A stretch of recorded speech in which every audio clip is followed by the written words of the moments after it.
Dobar dan, dobri ljudi. Moje ime je Milan Vilić, a vi ste na kanalu Vilić zapisi 2.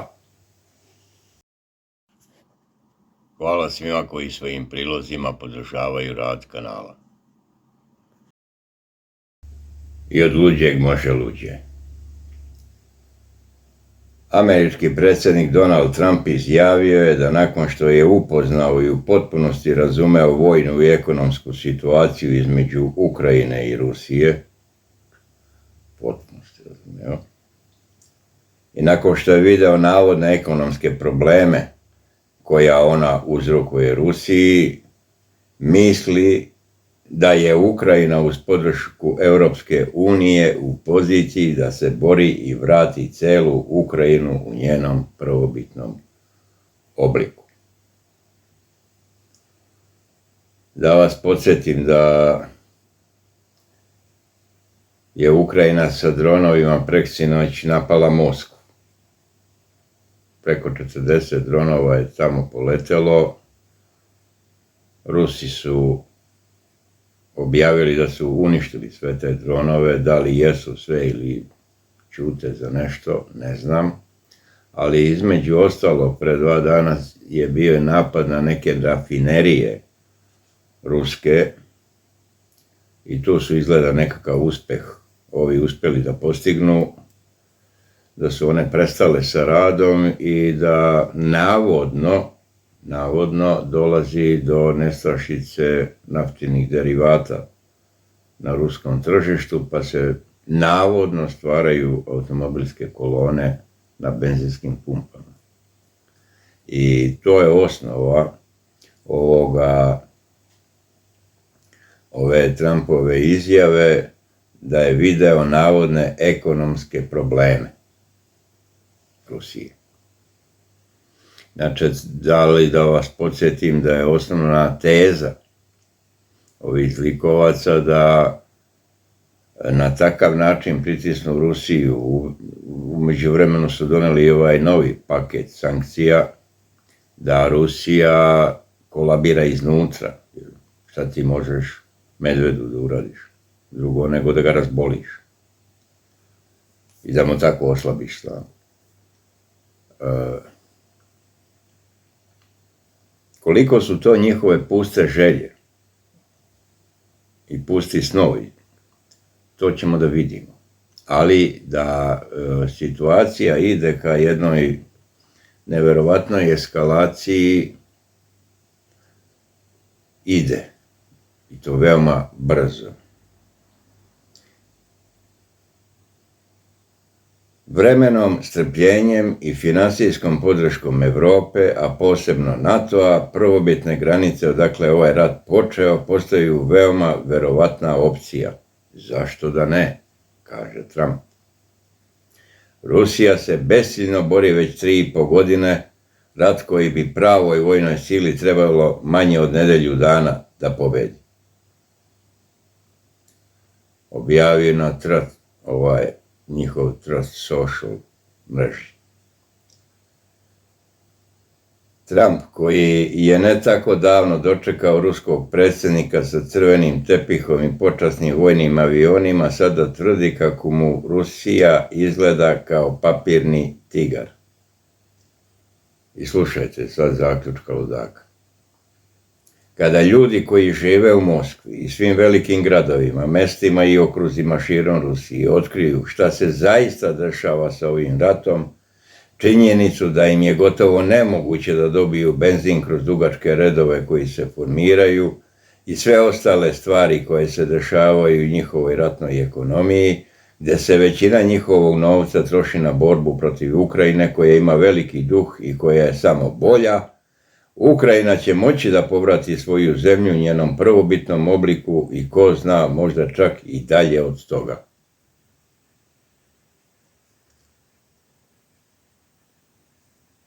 Između ostalog, Trump govori da su Putin i Rusija u velikim ekonomskim problemima. Oni su fenomenalni. Ovo je vreme da Ukrajina deluje. U svakom slučaju želimo obema zemljama sve najbolje. Nastavit ćemo da isporučujemo oružje NATO-u, da NATO radi sa njim šta želi. Srećno svima.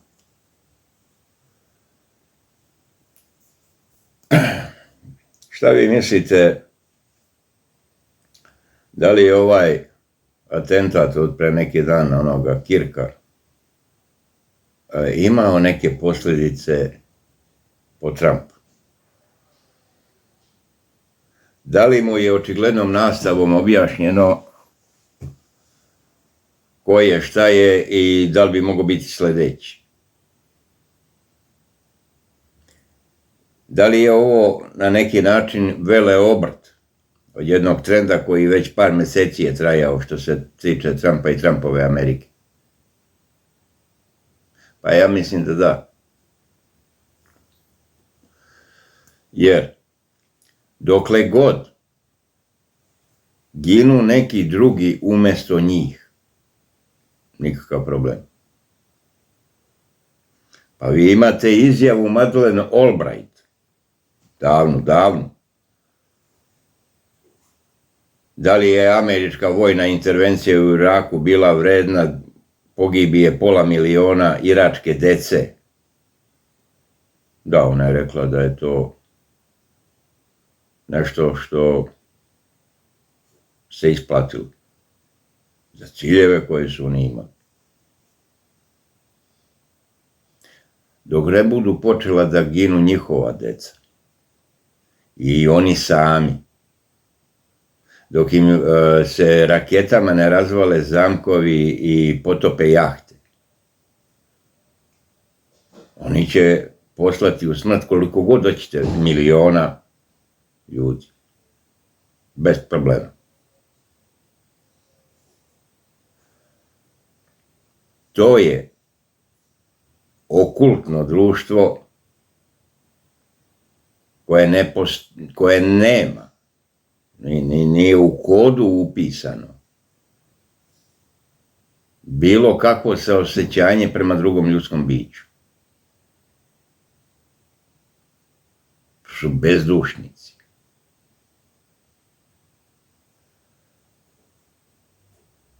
Ovaj rat ulazi u zonu u kojoj je i meni na neki način teško da predvidim razvoj, ali znam jednu stvar sigurno, da sve ove provokacije koje oni rade prema Rusiji dobit će naplaćeno sa kamatom. Mnoge crvene linije koje je Rusija dosad povukla su pogazili. I samo provociraju. Ne bi li Rusija više konačno reagovala? Zašto? Pa zato što jedan sistem koji postoji 500 godina i koji se na naše oči urušava, može biti spašen jedino velikim ratom. U njihovoj iluziji naravno da je to moguće. Doduše imaju osnova za to razmišljanje, jer su ga 2 puta već spasili velikim ratom. U Prvom svjetskom pa u Drugom svjetskom. I kada su posle Drugog svjetskog rata otvorili dizne, što bi se reklo prema ostatku sveta da mogu nesmetano da pljačkaju u kolonijalnoj, a onda posle toga u neokolonijalnoj formi, bilo je okej. Sada kada to više nije moguće, sada se iskazuje kompletan njihov bes. Gde Trump može da izjavi kako su se i Indija i Kina uključile na ruskoj strani u rat u Ukrajini. Čime? Pa bože moj, zato što kupuju rusku naftu i gas, pa time podstiču ruski režim da nastavi taj sukob. A to što ste vi poslali avione, tenkove, rakete svih mogućih oblika i dimenzija, vi se niste uključili u taj rat.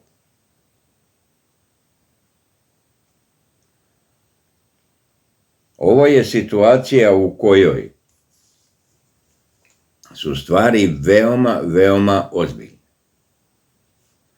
Ova izjava Trumpa u susretu sa Zelenskim u Ujedinjenim nacijama, to vam nisam odmah na početku rekao, da odjednom na nekom sastanku u Ujedinjenim nacijama, pitaj Boga da li to trajalo 20-30 minuta, njega je valjda Zelenski ubedio da on okrene stav. I daje rok od mjesec dana da će se izjasniti o tome konačno ko je i šta je Putin. A u tih mjesec dana će oni da pumpaju u Ukrajinu do balčaka. Pa ako ne bude neke mnogo opasne reakcije iz Rusije, onda bi Putin mogao biti good guy.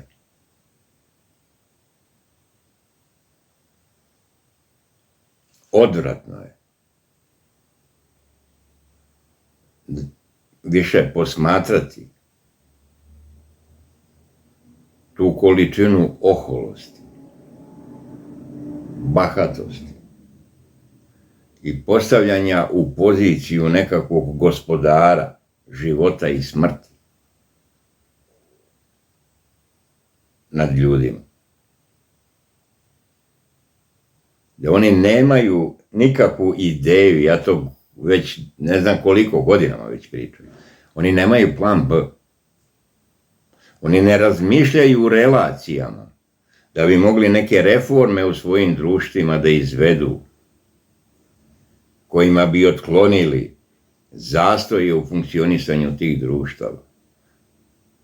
Ne, to ne postoji ni u primisli. Njihovi bankarski karteli,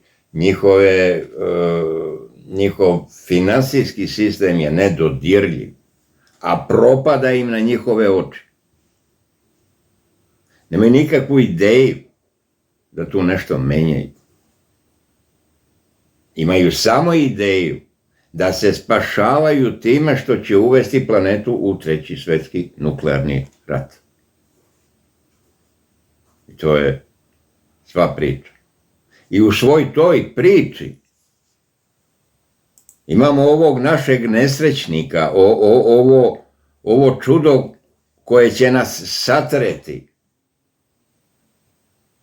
Ukoliko nešto ne budemo preduzeli kao narod, da se spašavamo, koji je, eno ga u Njujorku, sastao se sa državnim sekretarom Markom Rubijem.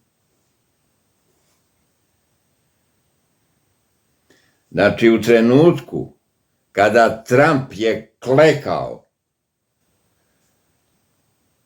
on se sastaje sa Rubijem, koji je jedan od glavnih jastreba američkih. Jevrejski sluga 1/1. Gdje se kaže ovaj naš nepomnjanik, da je reč o važnom i sadržajnom razgovoru o jačanju političkog dijaloga Srbije i Sjedinjenih Američkih Država, unapređenju ekonomske saradnje i zajedničkim bezbednosnim izazovima. Mi imamo sa Amerikancima zajedničke bezbednosne izazove. Ovaj je zlikovac, pa samo takav. Pa nama su ti Amerikanci od 91. nama bezbednosni izazov. Pa bombardovali su nas, čoveče. Daj Bože da im je palo na pamet nešto da kažu I'm sorry.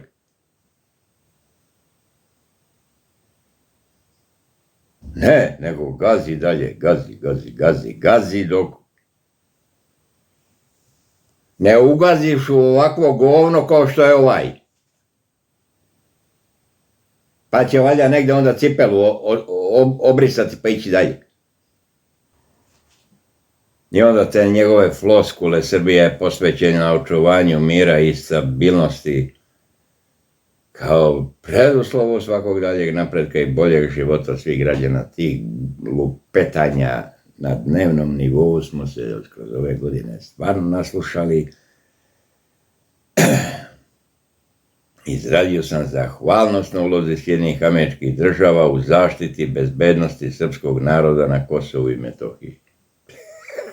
A ovi naši jadnici propištaše dole, propištaše. Ne stižemo ni da ispratimo šta nam se na Kosmetu dešava. Sve vrste provokacija su izveli da pošalje sve ovo vojske što imamo dole.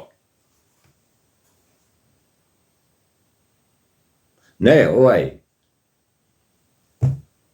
ludak, on s Amerikancima rešava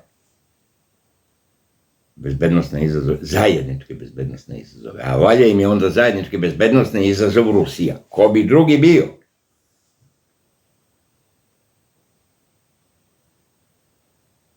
U meri u kojoj iz ove magle, iz ovog jednog pozorišta izađemo, u glavama izađemo, će biti i naša nada za spas. Jer prve zemlje koje će sad u prvom ešalonu ući u taj svetski rat su slovenske, gle čuda. Najverovatnije Poljska, Češka, Rumunija, Moldavija, potom Bugarska, a nas ima ko da zbrine. Koalicija voljnih bivše SFRJ. Pa šta vi mislite dokle će Rusi njih puštati? A i onu tezu koju sam vam ranije izneo, da će Rusija prva udariti, kad bude imala potpuno jasne obaveštajne podatke da se ovi spremaju za napad, to će samo da počne. Opasna je situacija bila preksinoć. Veoma opasna. Šta će ovi ludaci u narednim danima smisliti kao lažnu zastavu? Ne znam. Ali, pošto su već pustili u optice ideju da oni uvedu zonu zabrane leta iznad Ukrajine, pa se, na primer, desi da neki ruski projektil ili, ne daj Bože, ruski avion obori nekakav F-35 koji je poleteo iz Poljske. Pa Rusi su i potpuno jasno, dvosmisleno stavili do znanja da će najmanje u tom slučaju biti uništen aerodrom s kojeg je taj avion poleteo. Bilo gde se nalazio. Dalje iz nemačke baze, dalje iz Poljske, dalje iz Rumunske. Evo ti 10 kilotona da te više ne gledam. Slušam ove strane komentatore. Veoma kvalitetni analitičari. Oni su uspaničeni od straha. Već. Ne mogu oni da veruju šta njihove vlade rade. No, tako nam je kako nam je. I bit će nam onako kakvi smo. Ne postoji bezizlazna situacija za onoga ko se potrudi da pronađe svetlo na kraju tunela. Šta je sa našeg srpskog stanovišta? prioritetni zadatak. Pa ono što je bio i prošle i pretprošle i one tamo godine. Da na vlast u Srbiji dođu Srbi. Vrlo jednostavno. I da jednostavno šire bude prisutna misao o tome da su nam napravili pozorište, jedno odvratno pozorište od 1. novembra prošle godine do dana današnjega, gdje nas vuku za nos. Ko ti rodu kad bi uvatio onako, pa možeš onom glavom njenom da radi šta hoćeš kad je uvatiš za kljunu. Eto, to nam radi. I kad budemo shvatili da nam to rade, pa valjda ćemo se otrgnuti i reći, pa nećete to više da nam radite. Sve to što gledate na domaćoj političkoj sceni, takozvanoj političkoj sceni, mada po meni više i ne postoji, je goli izdajnik. Vuci batina ili neko ko iz čistog koristoljublja se tu nalazi, da sebi nekakvog ćara obezbedi. I to je sva priča. Sve vas pozdravljam i volim za Carstvo nebesko u slobodnoj Srbiji. Živjeli.